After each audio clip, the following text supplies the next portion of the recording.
So அப்போ ஒட்டுமொத்த ஒடுக்கப்பட்ட மக்களுடைய பிரதிநிதியாகத்தான் திருமாவை நான் பார்க்கிறேன். அண்ணனும் அப்படிதான் பார்ப்பாரு அப்படின்னு நினைக்கிறேன். நீங்க வந்து அந்த காலத்துல ராஜாக்கள் அரண்மனையில எல்லாம் வந்து ராஜாவை பத்தி நிப்பாட்டுங்க சார். அவரு ஒரு கட்சிக்கு தலைவர், இவங்கள ஒரு கட்சியினுடைய தலைவி ஆகையினால அவங்க சொல்லும் போது இவங்க கீழே இருந்து உட்கார்ந்த வாக்குல சிரிக்கிறாங்கல்ல, அவ்வளவுதான்.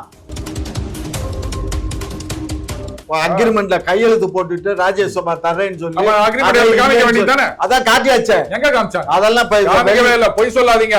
அவங்க சொன்னாங்க, அதை பாருங்க, 4 பேர் கொண்ட எனக்கு கீழே இருக்க ஜூனியர் ஜட்ஜஸ் விசாரிக்கட்டும் அப்படின்னு அன்னைக்கே இது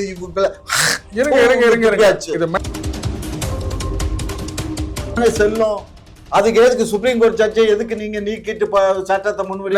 இந்த மாதிரி விளக்கண்ண மாதிரி கேள்வி கேட்டா பதில் சொல்ல முடியாது. சொல்றது விளக்கண்ணையா நாங்க பண்ணுவோம், அவ்வளவுதான். போதுமா? எலெக்ஷன் கமிஷன் அதிகாரத்தை பண்ணுங்க. மெஜாரிட்டியை வச்சுக்கின்னு பாஜக அப்படி செய்யுது அப்படின்னு அப்படின்னு துப்பினவரே இப்ப அவர் வாயிலே சொல்லிட்டாரு. என்ன நீங்க எலெக்ஷன் கமிஷன் நான் துப்பவா?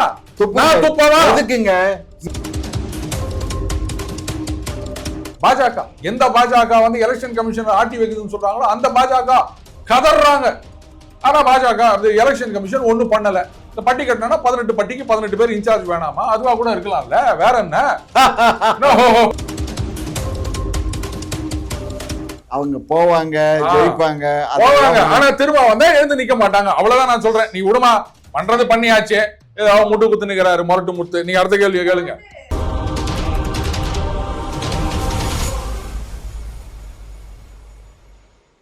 குக்கு செய்தி நேயர்களுக்கு வணக்கம். நான் உங்க தீபிகா. இன்று நிகழ்ச்சியின் சிறப்பு விருந்தினர்கள் முனைவர் காமாட்சி நாயுடு அவர்கள் மற்றும் டெய்லி பஞ்ச் அருண் அவர்கள். இருவருக்கும் வணக்கம் சார். வணக்கம். வணக்கம் தீபிகா சார். அதாவது பிரேமலதா அவர்கள் வந்து திருமாவளவன் அவர்களை வந்து அவமதிச்சுட்டாங்க அப்படின்ற மாதிரி வந்து போயிட்டு இருக்கு. இது எப்படி சார் நீங்க பாக்குறீங்க? இது அண்ணன் தான் இது கரெக்டா பதில் சொல்லணும். ஏன்னா சமூக நீதின்னு சொல்லிட்டு இருக்கவங்க இதுக்கு என்ன முட்டு கொடுக்க போறாங்கன்னு தெரியல. இது வந்து நான் திருமா அப்படின்ற ஒரு தனிநபரை அவமரியாதை செஞ்ச மாதிரி பார்க்கல. திருமா அவர்கள் அந்த ஒட்டுமொத்த, அதாவது ஜாதின்னு நான் சொல்ல மாட்டேன், ஏன்னா அவரும் அதான் சொல்லுவார், நாங்கள் வந்து ஒடுக்கப்பட்ட குரலற்ற மனிதர்களது குரலாக ஒலிக்கிறோம்னு சொல்வார். ஸோ அப்போ அந்த ஒட்டுமொத்த ஒடுக்கப்பட்ட மக்களுடைய பிரதிநிதியாகத்தான் திருமாவை நான் பார்க்கிறேன். அண்ணனும் அப்படிதான் பார்ப்பாரு அப்படின்னு நினைக்கிறேன். அவங்களுக்கு வந்து ஒரு பெரிய அவமரியாதை செய்ததாக தான் நான் நினைக்கிறேன். ஏன்னா MRK பன்னீர்செல்வம் அமைச்சர், அவர் எழுந்து நின்று கைகூப்பி நிற்கிறார் பேரை சொன்ன உடனே. மற்ற வேட்பாளர்கள்லாம் அதே மாதிரி எழுந்து நிற்கிறாங்க. இவங்க மட்டும் எழுந்து நிற்க மாட்டேன்னு சொன்னா என்ன அர்த்தம்? அதுவும் அவர் சொல்லும் போது இது எப்படின்னா, நீங்க வந்து இப்படி ஒரு பேரலல் சொன்னா புரியும்னு நினைக்கிறேன். அது அண்ணனுக்கு தெரியும். நீங்க வந்து அந்த காலத்துல ராஜாக்கள் அரண்மனையில எல்லாம் வந்து ராஜாவை பத்தி நிப்பாட்டுங்க சார். அவரு ஒரு கட்சிக்கு தலைவர், இவங்கள ஒரு கட்சியினுடைய தலைவி ஆகையினால அவங்க சொல்லும் போது இவங்க கீழே இருந்து உட்கார்ந்த வாக்குல சிரிக்கிறாங்கல்ல, அவ்வளவுதான். அதுக்கு மேல என்ன வேணும்? முதலமைச்சர் அவங்க எல்லாம் தலைமை, கட்சியினுடைய தலைமை. அவங்க சும்மா ஸ்டாலின் அவர்களும் திமுகவின் தலைவர், அவங்க சொல்லும் போது எழுந்து நிற்கிறாங்க. ஆனா அதே மாதிரி அவங்க கூட்டணி கட்சியுடைய தலைவர், அவங்க கூட்டணி கட்சிக்கு தலைவர், கட்சின்னு வந்தா அவர் கூட்டணி கட்சி எல்லாரும் சமம். புரியுதுங்களா? கட்சி பெருசு சின்னது நல்லா கிடையாது. அப்படி பார்க்க போனா சின்னது பெரியது நான் பேசுறேன். அப்படி பார்க்க போனா மிகப்பெரிய செல்வாக்கு கட்சி விசிகா. அப்படி எதை வச்சு சொல்றீங்க? எதை வச்சு சொல்றீங்க? எதை வச்சு சொல்றீங்க? நாங்க எதிர்கட்சியா இருந்திருக்காங்க, இவங்க எதிர்கட்சியா இருந்திருக்காங்க. யாரோட ஆதரவுல? யார் ஆதரவுன்னா என்ன? கூட்டணியில அவங்க எதிர்கட்சி திமுகவோட சேர்ந்ததுனால எதிர்கட்சியா இருந்தீங்க. அப்படி எல்லாம் இங்க பாருங்க, எப்படினாலும் எதிர்கட்சியா இருந்தாங்க. கட்சியா இருக்கும் என்ன ஓட்டு வாங்கினீங்கன்னு உலகத்துக்கே தெரியும் சார். இந்த பாருங்க, உலகத்துக்கு ஏன் தனியா ஒரே இதுல தொகுதியில் நின்று ஜெயிச்சு வரலையா? அன்னைக்கு 10 பள்ளி தொகுதி இல்ல 8.3 எல்லா தொகுதியிலும் நின்று ஒரு தொகுதியில ஜெயிச்சாங்க. புரியுதுங்களா? ஒரே அன்னைக்கு எல்லாம் ஓட்டு வந்தது. ஆமாங்க, முதல் தேர்தல். சரி, அடுத்தது அதிமுகவோட சேரும் போது என்ன ஆச்சு? 7.5 ஆச்சு.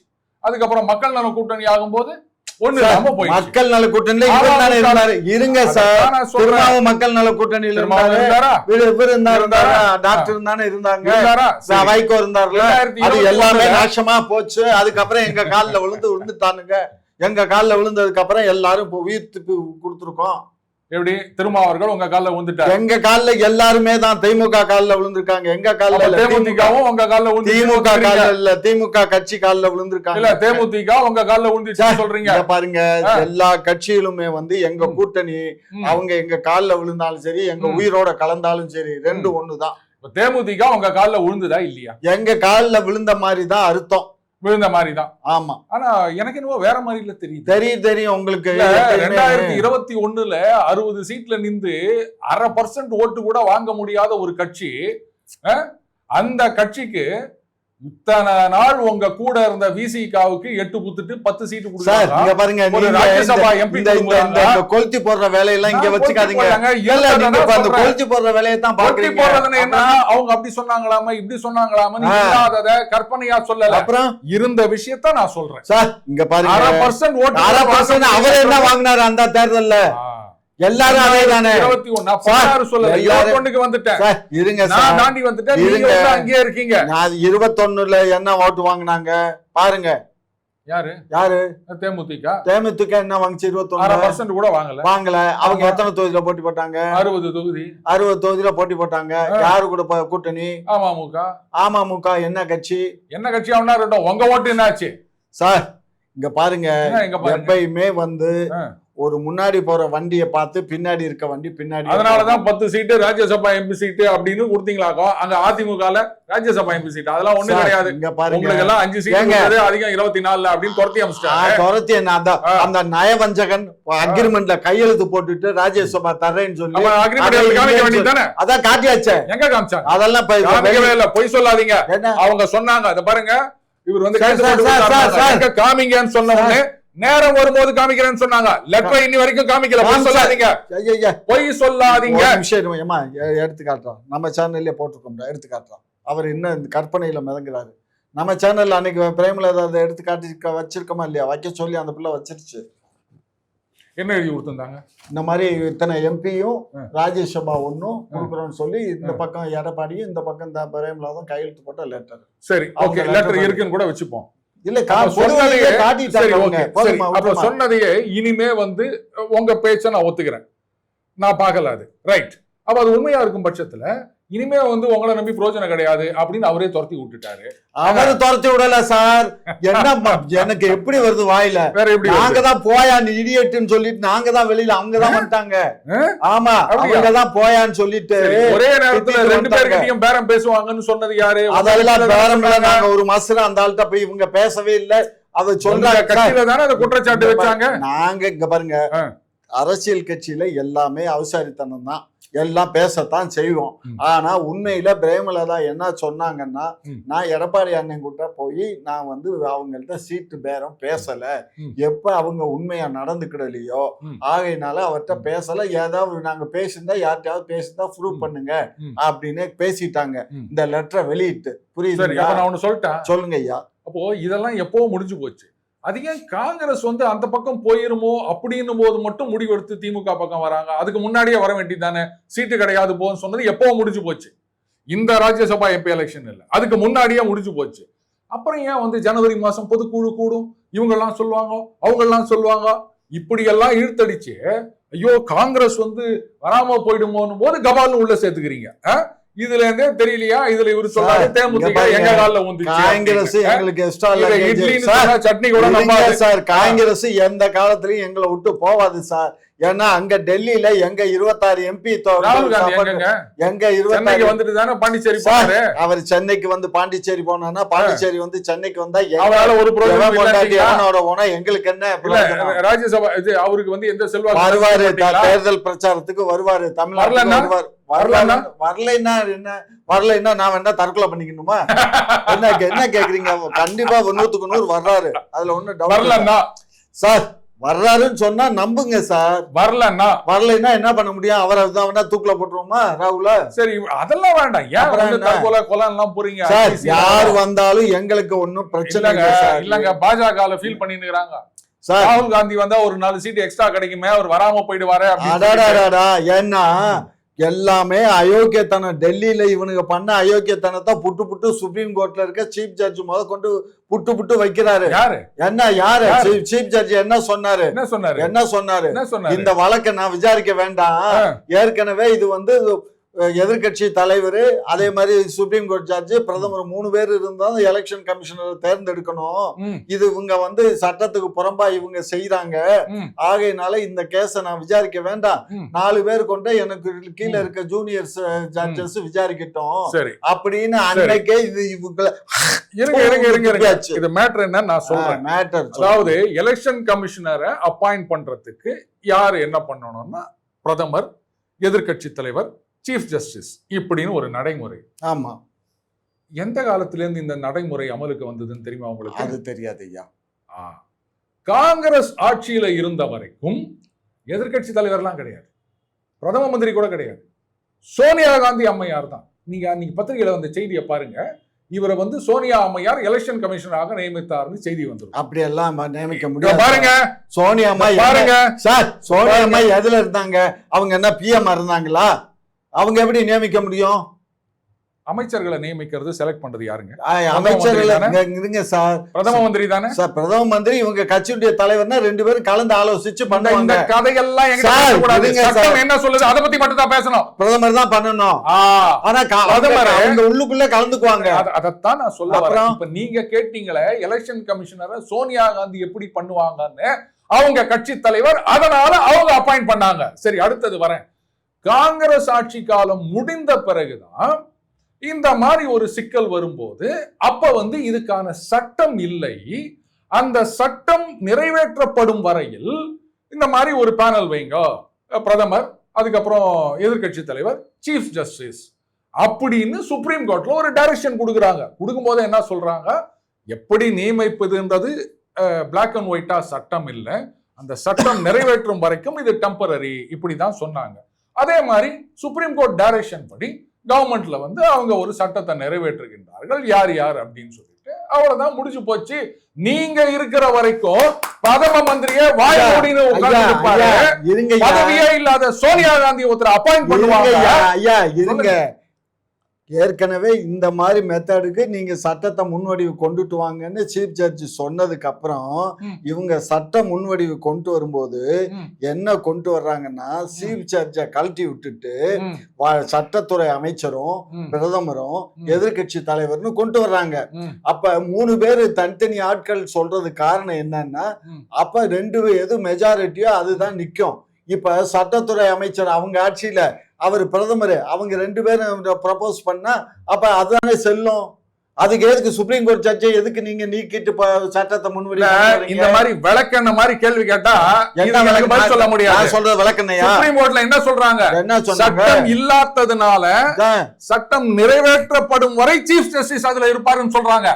சீஃப் ஜஸ்டிஸ் பர்மனண்டா இருக்கணும்னு எங்கேயுமே சொல்லல. அது கூட புரியாம சரி தான் இருப்பாங்கன்னு எங்க சொல்லியிருக்காரு? அட ஏங்க நீங்க வேற, முதல்ல அந்த தீர்ப்பை படிச்சுட்டு அப்புறம் பேசுங்க, புரியுதுங்களா? சரி, இப்ப நான் ஒண்ணு கேக்குறேன். ஸ்டேட்ல எலெக்ஷன் கமிஷனர் நியமிக்கிறீங்க, பஞ்சாயத்து தேர்தல்லாம் அவர் தான் வந்து நடத்துறாரு. அதே மாதிரி சிபிஐ டைரக்டர் நியமிக்கணும்னா எதிர்கட்சி தலைவர் வரணும், எலெக்ஷன் கமிஷனர் நியமிக்கணும்னா சென்ட்ரல்ல வந்து எதிர்கட்சி தலைவர் வரணும். அப்ப ஸ்டேட்ல டிஜிபி நியமனம் பண்ணும் போதும், ஸ்டேட் எலெக்ஷன் கமிஷனர் நியமனம் பண்ணும் போதும் எதிர்கட்சியை கூப்பிட்டு கேட்டுதான் நீங்க நியமனம் பண்றீங்களா? அப்படி இல்ல சட்டத்துல இல்ல. அவ்வளவுதான் நானும் சொல்றேன்.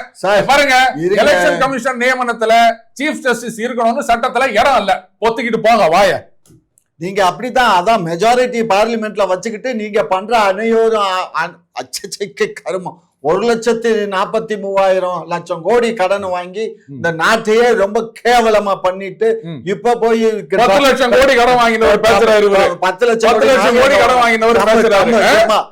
எப்போ கிட்டத்தட்ட 70 ஆண்டு காலம் ஆண்ட காங்கிரஸ் ஆட்சி மொத்தமே அவங்க வச்சது 53 லட்சம் கோடி தான். இவர் காலத்துலதான் 143 லட்சம் கோடி கடன் வந்து. அவங்க காலத்துல ஜிடிபி என்ன, நம்மளுடைய எகானமி பொசிஷன் என்ன, அதெல்லாம் கணக்கு தெரியாது. ஏதாவது இது வந்து அண்ணே நீ SSLC ஃபெயில், நான் 8th பாஸ் யாருகிட்ட எல்லாம் நான் பேச முடியுமா? மேட்ரு என்ன? திருமாவை அசிங்கப்படுத்திக்கிறாங்க, அதை விட்டுட்டு எங்கேயோ போறாரு பாருங்க. ஏன்னா இதுதான் இவங்க சமூக நீதி. கேள்வி கேட்டா இந்த அண்ணா அவர்கள் கரெக்டா சொல்வாரு, பட்டுக்கோட்டைக்கு வழி கேட்டா கொட்டப்பாக்கு வேலை சொல்லுவாங்க அப்படின்னு இவரை பார்த்து தான் சொல்லிக்கிறாங்க. அண்ணா அவர்கள் சொன்னது தெரியும். சும்மா இருங்க சார். திருமா அதை முடிச்சுட்டேன்ல. என்ன முடிக்கல. அவமரியாதை செஞ்சிருக்கீங்க. எப்படி அவங்க இங்க பாருங்க, திருமாவை வந்து அவமரியாதை பண்ண வேண்டிய அவசியம் எங்களுக்கு இல்ல. அப்புறம் ஏன் பண்ணீங்க? அது எங்களுடைய கூட்டணி கட்சி. அப்புறம் ஏன் பண்ணீங்க? அங்க பண்ணல கட்சி. அவங்க இங்க பாருங்க கட்சி. அவங்களும் ஒரு தலைவி, அவங்களும் ஒரு தலைவர், அவ்வளவுதான். ரெண்டு பேருமே தலைவர். அப்ப தலைவர்னா எம்ஆர்கே பன்னீர்செல்வம் ஒரு அமைச்சர், இத்தனை வருஷம் அமைச்சர் ஆகிறாரு. அவர் ஆயிருந்தாலும் நிப்பாரு. எங்களுக்கு தலைவர் வந்து இப்ப ஸ்டாலின் தான் சார். சொல்லும் போது ஏன் எழுந்து நிக்கிறாரு அவரு? நீங்க பாருங்க, யாரு ஸ்டாலின் எழுந்து நின்றா தான் தப்பு. திருமா அவர்கள் பேர் சொல்லும் போது எம்ஆர்கே பன்னீர்செல்வம் எழுந்து நின்று கை கூப்பி வாக்காளர்களை பார்த்து வணங்கினாரா இல்லையா? வணங்குவாரு, வணங்கிதான் ஆகணும். அவருக்கு இருக்கிற மரியாதை இவங்க ஏன் செய்யல? நான் கேக்குறேன். இதே வந்து இவருக்கு அறிமுகப்படுத்தி இருக்கலாமே. திருமா வந்து அறிமுகப்படுத்துறாரு. இதே வந்து பிரேமலதாவை அறிமுகம் பண்ணியிருந்தா சார், ஒரே மாவட்டம் தானே சார், இவங்களும் அங்கதானே நிக்கிறாங்க, இவங்களும் ஒரு கட்சிக்கு தலைவி தானே, ஏன் இவங்க அறிமுகப்படுத்தல அவர் அறிமுகப்படுத்துறாரு? எம்ஆர்கே பன்னீர்செல்வம் கட்சியில என்ன பொசிஷன்ல இருக்காரு தெரியும்? என்ன பொசிஷன்ல இருந்தாலும் அவரு அறிமுகப்படுத்தல, அவர் பண்ண முடியாது. கட்சிக்கு தலைமை அவ்வளவுதான். திருமாவளவன் ஒரு கட்சிக்கு தலைவர், அவ்வளவுதான். ஒரு கட்சிக்கு தலைவர். நீங்களும் பதில் சொல்லிட்டீங்க. ஆமா சார். ஆமா. இப்போ நாளைக்கு சென்னையில நடக்குது அப்படின்னு சொன்னா முதலமைச்சரும் அவரும் வந்து ஒரு வேட்பாளரா யாராவது அனௌன்ஸ் பண்றாங்கன்னா அவரும் வந்து ஆமா நான் வேட்பாளர் வந்து நிக்க போறாரு, நான் கட்சி தலைவர், நான் உட்கார்ந்து இருக்க மாட்டேன்னு சொல்ல மாட்டாரு. ஏன்னா முதலமைச்சர் மரியாதை இருக்கிறது. புரியுதுங்களா? அப்படி யாரும் அறிமுகப்படுத்த மாட்டாங்க. முதலமைச்சரை யாரு இவர் தான் கேண்டிடேட் அப்படின்னு அவரை அறிமுகப்படுத்த முடியாது. அவர் தான் அவர் சொல்லுவாரு, நான் தான் மத்தவங்க. மொத்தத்துல திருமாவா அசிங்கம் பண்ணிட்டீங்க. நாங்க திரும்ப நீங்க இந்த மாதிரி கூட்டணியில நீங்க மண்ணவாரி கேட்க கூட முடியல. உங்களுக்கு மண்ணவாரி தூத்துறதே உங்க வேலையா சொல்றேன். இதுக்கு முன்னாடி என்ன பண்ணீங்க? திரும்ப வந்து அவர் எம்எல்ஏவுக்கு நிக்கிறாரு, அது வந்து கூட்டணி ஆட்சி அமைஞ்சிச்சுன்னா அவர் திரும்ப அரசு பொறுப்புக்கு வரணும், அதுக்காகத்தான் அவர் எம்எல்ஏவுக்கு நிக்கிறாருன்னு சொன்னீங்க. அவர் உடனே இளைய பெருமாள் மகனை கூப்பிட்டு ஏப்பா நீ தாப்பா கேண்டிடேட், நீ நில்லுன்னு விட்டு கொடுத்த உடனே அப்ப என்ன ஆகுது? திருமா அவர்கள் ஒரு அமைச்சராவோ துணை முதல்வர் அமைச்சராவோ வரணும்னு சொன்னா ஐயோ அந்த மாதிரி பேச்சே வரக்கூடாது, நீங்கெல்லாம் வந்து எம்பியா இருங்க, எம்எல்ஏவா இருங்க, கடைசி வரைக்கும் எங்களுக்கு முட்டு குத்துக்கிட்டே இருக்கணும், பதவின்னு மட்டும் நீ கேட்டுற கூடாது. அப்படிதானே இருக்குது அண்ணன் சொல்றது. நாங்க எங்க துணை முதலமைச்சர் அவரு ஏன் சரி ஏன்பா நீ நிக்கிற, நீ மாநில அரசுகளுக்கு வராதப்பா போயிருப்பா அப்படின்னு துரத்தி விட்டீங்க. யார் துரத்தி விட்டா? அவரு கொடுத்தாத சீட்டு அவரு கொடுத்தாச்சு, அவருடைய முடிவுதான். 8 சீட். அவர் என்ன சொன்னாரு காரணம்? இந்த மாதிரி வந்து குழப்பங்கள்லாம் வருகின்றன, வந்து கூட்டணி ஆட்சி அந்த மாதிரி எல்லாம் பேச்சு வருது, அதனால நான் இதுல சொல்றேங்க. அந்த மாதிரி பேச்சு வந்தாலே கூட்டணிக்கு ஓட்டு விழாதுன்னா அப்ப திருமாவுக்கு பதவி என்னைக்குமே வரக்கூடாது.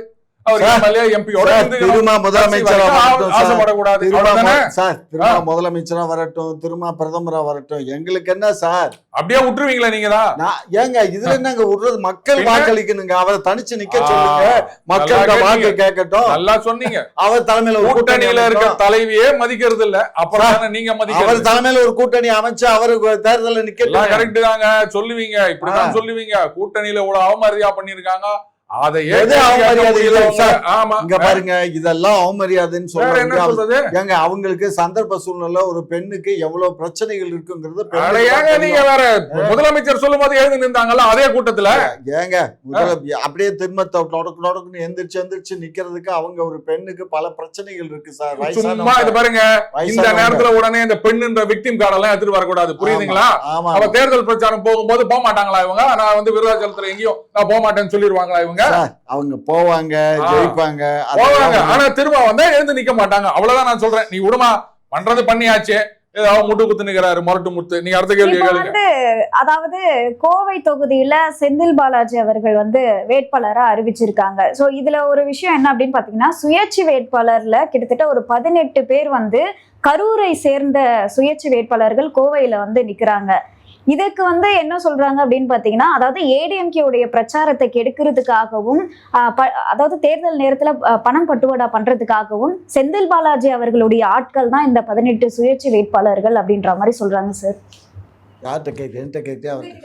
அவர்கிட்ட என்ன கேக்குறது? அவர் என்னத்த சொல்ல போறாரு? முட்டு கொடுப்பாரு, வேற என்ன கேட்பாரு? நான் சொல்றேன் கேளு. அறிவுங்கிறது இருந்தா எவனாவது நாங்க போய் எவனாவது அவர்கிட்ட போய் கேட்கிறீங்க. நான் சொல்றேன் எங்களுக்கு தானே 18 பட்டின்னு சொல்லுவாங்க தெரியுமா? சுத்துப்பட்டு 18 பட்டின்னு.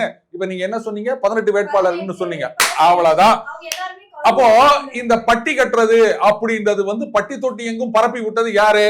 அண்ணன் அவர்கள் தான். நம்ம ஈரோடு கிழக்குலயே பார்த்தோம். அதே மாதிரி 18 பட்டி கட்ட போறாங்க. பட்டியல ஜனங்களை கொண்டு வந்து வைக்க போறாங்க. இது அண்ணாமலை அவர்களை தான் சொல்றாரு. இந்த மாதிரி பட்டி கட்டிக்கிறாங்களா? இன்பதுரை அவர்களை தான் கேட்கிறாரு. இதெல்லாம் கேட்க மாட்டீங்களா? எலெக்ஷன் கமிஷன் செய்ய மாட்டீங்களான்னு பாஜக கேட்க வேண்டியதாகுது. இவங்க சொல்றாங்க எலெக்ஷன் கமிஷனை பாஜக ஆட்டி வைக்குது அப்படின்னு. இங்க தான் சொல்றாங்க இவ்வளவுலாம் நடக்குதுங்க, பட்டி கட்டி வைக்கிறாங்க. ஏற்கனவே ஈரோடு கிழக்குல பார்த்தோம், இங்கேயும் பட்டி கட்டி வச்சுக்கிறாங்க. இதெல்லாம் நீங்க கேள்வி கேட்க மாட்டீங்களா அப்படின்னு திமுக கேட்கல. பாஜக, எந்த பாஜக வந்து எலெக்ஷன் கமிஷன் ஆட்டி வைக்குதுன்னு சொல்றாங்களோ அந்த பாஜக கதறாங்க. ஆனா பாஜக எலெக்ஷன் கமிஷன் ஒண்ணும் பண்ணல. இந்த பட்டி கட்டினா 18 பட்டிக்கு 18 பேர் இன்சார்ஜ் வேணாமா? அதுவா கூட இருக்கலாம்ல, வேற என்ன? நல்லா ஜோக்கெல்லாம் அடிக்க கத்துக்கிட்டீங்க. பின்ன பாகதான போறோம் நம்ம, அங்க பட்டி பண்ண போறாங்கன்னு அவங்களே செஞ்சிருக்காங்கன்னு ஒரு குற்றச்சாட்டு. எங்களுக்கு என்ன தலைவிதியாமா 18 பேர்த்த கொண்டு போய் நிப்பாட்டுறதுக்கு? ஏன்னா அவங்க 18 பேரும் உங்களுக்காக வேலை செய்யறதுக்காக திட்டமிட்டு வந்து இது பண்ணிருக்காங்க. பாருமா, எங்களுக்கு வேலை செய்யுதுன்னா அப்ப 18 பூத்து சீஃப் எலெக்ஷன் ஏஜென்ட் போட போறோம். 18 பேர் ஒவ்வொரு பூத்துலயும் கொண்டுட்டு போய் நாங்க ஆலையில உட்காத்தி வைக்க போறோம். இதெல்லாம் என்ன கதைமா? இந்த கதை விடுறதுக்கு ஒரு அளவு இல்லையா? இப்ப தேர்தல் கமிஷன் ஒரு சீஃப் 18 பேர் எங்க ஆளுன்னா 18 சீஃப் எலெக்ஷன் ஏஜென்ட் போடணும். ஒவ்வொரு அந்த ஆளுக்கு என்ன அதிகாரம்னா ஒவ்வொரு பூத்துக்குமே வந்து 1+1 போட்டு ஒருத்தர் போடலாம், அவருக்கு சப்ஸ்டியூட்டா ஒருத்தர் போடலாம். இந்த மாதிரி எல்லாம் 18 பேர்த்துக்கு போட்டா அப்ப அங்க கூட்டமே எல்லாமே வந்து திமுக அனுதாபிகள் தான் இருக்க முடியும். புரியுதா? அவரே சொல்லிட்டாருமா, வாக்கு மூலம் கொடுத்துட்டாரு. இதுக்கு வேற நம்ம ஒண்ணும் சொல்ல வேண்டாம். புரியுதுங்களா? இன்னும் தெரியல. அதாவது பெரிய பெரிய தலைவர்கள் கூட சில நேரத்துல வந்து உண்மை பேசிடுவாங்க. இப்ப யாரோ சொன்னாங்களே, அந்த இருமொழி கொள்கையை நாங்கள் எதிர்க்கிறோம், மும்மொழி கொள்கையை ஏற்றுக்கிறோம் அப்படின்னு சொல்லிட்டு அந்த மாதிரி ஏதோ அண்ணன் வாய் தவறி உண்மையை சொல்லிட்டாரு. உண்மை இல்ல திமுக அவரே திமுக காரர்கள் தான் அங்க இருப்பாங்கன்னு சொல்றீங்க. திமுக காரவங்க தான் உள்ள இருக்கணும். அப்படி ஒரு வேலையை செய்யறதுக்கு நாங்க முட்டாள் இல்லைன்னு சொல்ல வர்றேன். நீ அரைட்டு நீங்க பேசுறீங்க. என்ன சொல்ல வருது? அததான் சொல்லிட்டாரு. அதுக்கு மேல வந்து ஆமா நாங்க பண்ணுவோம், அவ்வளவுதான். போதுமா? மெஜாரிட்டியை வச்சுக்கின்னு பாஜக அப்படி செய்யுது அப்படின்னு அப்படின்னு துப்பினவரே இப்ப அவர் வாயிலே சொல்லிட்டாரு. நீங்க எலெக்ஷன் நான் துப்பவா? நான் துப்பவா? எதுக்குங்க? அந்த பக்கம் திரும்பி துப்பினீங்க, அது செவுரு. நான் இந்த பக்கம் திரும்பி துப்பினா அதனால பேசும்போது யோசிச்சு பேசணும். அவங்கள குறை சொல்லும் போது நாம யோகியமா சீஃப் எலெக்ஷன் ஏஜென்ட பத்தி பேசி சீஃப் எலெக்ஷன் அதத்தான் நான் சொல்றேன். நாங்க அப்படித்தான் செய்வோம். நாங்க செய்வோம். ஒரு ஸ்டேட் நீங்க சொன்ன வார்த்தை ரிவைண்ட் பண்ணி பாருங்க சார். நீங்க சொன்ன வார்த்தை நிக்கிறதுக்கு அவங்களுக்கு தகுதி இருக்கா இல்லையா? சொன்ன வார்த்தை அப்படித்தான் செய்வோம்னு நீங்க சொன்ன வார்த்தை. ஆமா அப்படித்தான். அவ்வளவுதான். மறுபடியும் ரிப்பீட் பண்றாரு. அப்ப பாஜக அப்படித்தான் மூடின்னு ஓரமா பாப்பா எத்தனை நாளைக்கு பாஜக வேகுது. குக்கு செய்தி நேயர்களுக்கு மிக்க நன்றி. 71,000 சப்ஸ்கிரைபர் தாண்டி போயிட்டு இருக்கும். இதே போல தொடர்ந்து உங்களுடைய ஆதரவை அளிக்கவும். லைக் பண்ணுங்க, ஷேர் பண்ணுங்க, சப்ஸ்கிரைப் பண்ணுங்க, மறக்காம பெல் ஐக்கானையும் கிளிக் பண்ணிருங்க.